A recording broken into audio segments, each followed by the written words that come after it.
আসসালামু আলাইকুম। এই যে দেখেন কাগজ দিয়ে মরিচ পোড়া হইতেছে।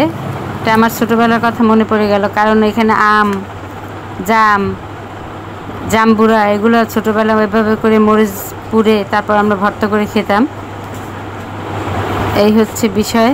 এখন শ্লম ছেলতেছি।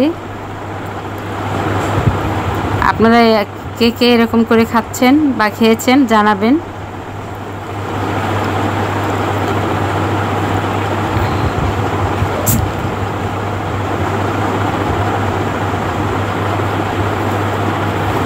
আজকের এই জাম্বুরা ভর্তা করতে গিয়ে অনেক স্মৃতি মনে পড়ে গেল। যাই হোক, আবেগে আপ্লুত হয়ে গেছি।